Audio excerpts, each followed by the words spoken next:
Eyvah yazık oldu geçen günüme. Eyvah yazık oldu geçen günüme. Bilmem ki dünyaya niye gelmişim. Bir soysuzun dülü çıktın önüme. Yaraladı yarı yolda kalmışım.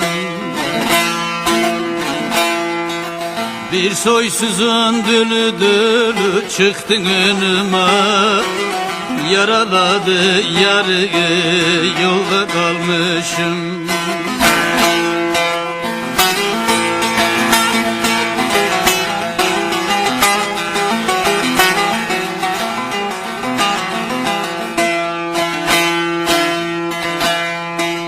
Kırklarla bölüştük bir tane üzüm. Kırklarla bölüştük bir tane üzüm. Üzümün içinden görünür özüm. Tahriler boyunca oy kanavlar gözüm. Nerede ne zaman nasıl gülmüşüm.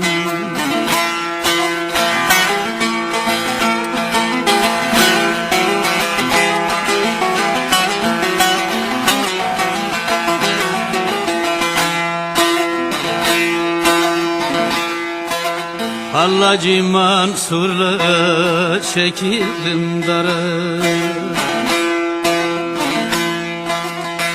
Hallacı Mansur'la çekildim dara. Halil İbrahim'le atıldım nara. Halımı yazdım ulu hünkâra. Anladım ki ben doğmadan ölmüşüm.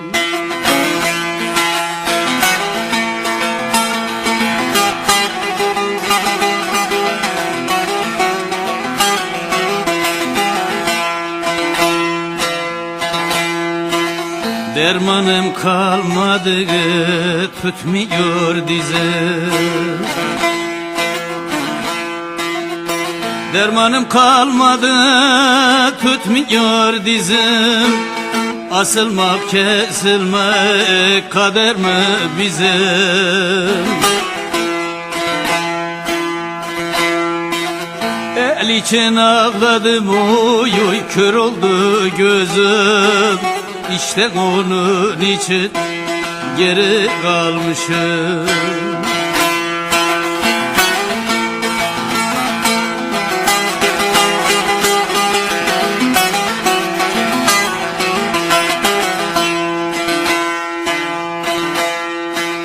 Meçhul-i Maraş'tan kana buyandım. Meçhul-i Maraş'tan kana buyandım. 37'lerle Sivas'ta yandım. Uğruna yandım, uyanır sandım.